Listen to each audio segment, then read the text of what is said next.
লুটপাট করে নিয়ে গেছে। তারা ব্যাংক তৈরি করে ডাকাতি করার জন্য। এখন তো আর বন্দুক ধরে ডাকাতি করতে পারে না, এজন্য একটা ব্যাংক বানায়, জনগণ এসে টাকা জমা দাও, এই টাকা তার বাবার নামে, মার নামে, চাচার নামে, শালীর নামে, বোনের নামে, স্ত্রীর নামে, সবার নামে এক একটা ফেক ইন্ডাস্ট্রি খুলে কোটি কোটি টাকা বিদেশে পাচার করে হাজার হাজার বাড়ি বানিয়ে আলিশান জীবনযাপন করছে। একটা মানুষের জীবনযাপন করার জন্য কতগুলো বাড়ির দরকার? মানুষ কতগুলো বাড়িতে থাকতে পারে? কত কোটি টাকার প্রয়োজন? মানুষ যখন অমানুষে পরিণত হয়, তার কাছে টাকা বিষয় না, নেশায় পরিণত হয়ে যায়। মানুষের সম্পদ লোপাট করে তারা সর্বরাজ্য তৈরি করে। আমরা এগুলোর বিরুদ্ধে কথা বলছি, দীর্ঘদিন ধরে কথা বলে যাচ্ছে, আরো বলবো, যতদিন বেঁচে আছি বলবো। যে সরকারই এরকম করবে তাদের বিরুদ্ধে বলবো।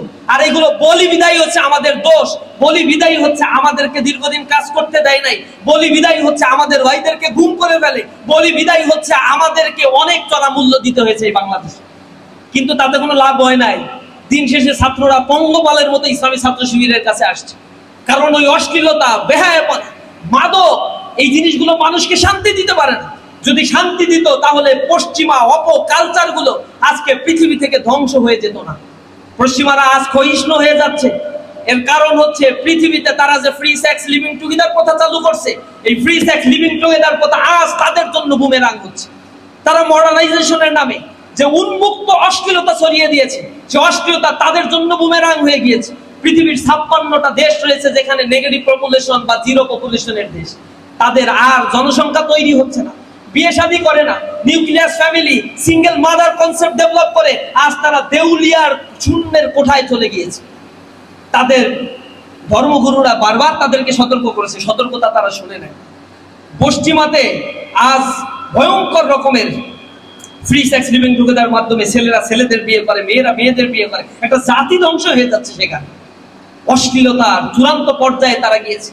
আমাদের বাংলাদেশের সংস্কৃতি অনেক ঋদ্ধ, অনেক পুষ্ট, অনেক সমৃদ্ধ একটা প্রাচ্যের সংস্কৃতি নিয়ে আমরা বসবাস করি।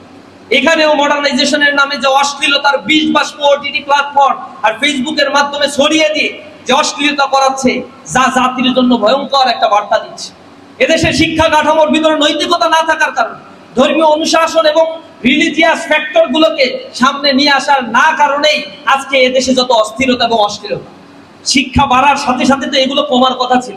এডুকেশনের মূল পারপাসটাই হচ্ছে, মিল্টন বলছে education is the harmonious development of body, mind and soul. কিন্তু where is our harmonious development? এই হারমোনিয়াস ডেভেলপমেন্টটা তো হচ্ছে না। এদেশে আমরা শিক্ষিত হচ্ছি, only the purpose of education is to gain money, is to earn a lot of property, is to lead a luxurious life. That is the purpose of education. আমাদেরকে শেখানো হচ্ছে লেখাপড়া করে যে গাড়ি ঘোড়ায় চড়ছে।